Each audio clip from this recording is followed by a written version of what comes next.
Dear student, you are most welcome to the class today. Today we are going to study the further part of the lesson, the sound of music. So let us see. Evelyn Glennie's loss of hearing had been gradual. Loss of hearing अर्थात सुनने की शक्ति का ह्रास होना, gradual मतलब धीमे धीमे. Evelyn Glennie's loss of hearing had been gradual. Evelyn Glennie की सुनने की शक्ति का ह्रास होना धीरे धीरे हुआ. अर्थात एवलिन ग्लैनी के सुनने की शक्ति का धीरे धीरे ह्रास होता गया. हर मदर रिमेंबर, उसकी माँ को याद है, उसकी माँ याद करती हैं. नोटिसिंग समथिंग वाज रॉन्ग, उन्होंने ध्यान दिया कि कुछ न कुछ गड़बड़ है. व्हेन द 8-year-old एवलिन, जब 8 वर्ष की Evelyn was waiting to play the piano, piano बजाने के लिए प्रतीक्षा कर रही थी. हर मदर रिमेंबर, उसकी माँ को याद है. नोटिसिंग समथिंग वाज रॉन्ग, उन्होंने ध्यान दिया कि कुछ गड़बड़ है. When the 8-year-old Evelyn was waiting to play the piano, जब 8 वर्ष की एवलिन पियानो बजाने के लिए प्रतीक्षा कर रही थी. They called her name and she didn't move, उन्होंने उसका नाम पुकारा और वह हिली तक नहीं. I suddenly realise she hadn't heard, says Isabel Glenny.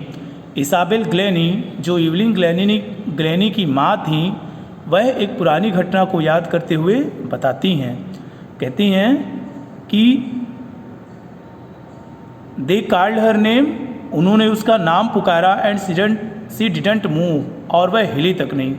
I suddenly realise she hadn't heard, मुझे अचानक महसूस हुआ कि उसने सुना नहीं. फॉर क्वाइट ए वाइल, काफ़ी समय तक Evelyn manage to conceal her growing deafness from friends and teachers. Evelyn अपने बढ़ते हुए बहरेपन को अपने मित्रों और अध्यापकों से छिपाती रही. फॉर क्वाइट ए वाइल, काफ़ी समय तक Evelyn manage to conceal her growing deafness from friends and teachers. काफ़ी समय तक एवलिन अपने बढ़ते हुए बहरेपन को अपने मित्रों और अध्यापकों से छिपाने में सफल रही.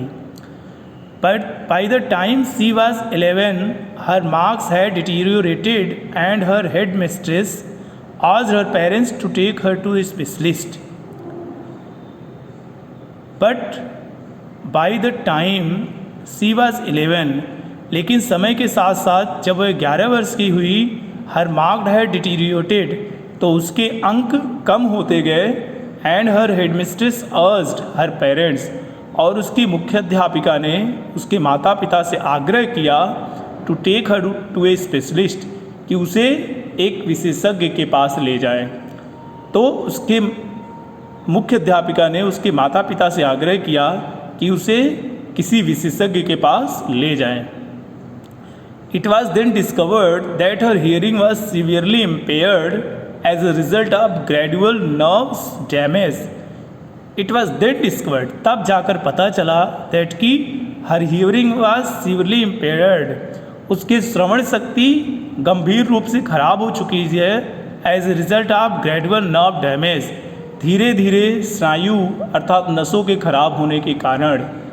तब जाकर यह पता चला कि धीरे धीरे स्नायु अर्थात नसों के खराब होने के कारण उसकी जो सुनने की क्षमता है वह गंभीर रूप से खराब हो चुकी है. They were advise that she could be fitted with hearing aids, उन्हें सुझाव दिया गया कि उसे श्रवण यंत्र लगवाना चाहिए. And sent to a school for the deaf, और उसे बहरों के स्कूल भेजा जाना चाहिए. They were advise that she could be fitted with hearing aids, उन्हें सुझाया गया कि उसको श्रवण यंत्र लगाया जाए और बहरों के स्कूल में भेजा जाए. Everything suddenly looked black, black means होता है काला, पर यहाँ पर अर्थ है निराशाजनक. Everything suddenly looked black says Evelyn, Evelyn कहती हैं कि अचानक सब कुछ निराशाजनक हो गया, अर्थात सब कुछ निराशा में बदल गया.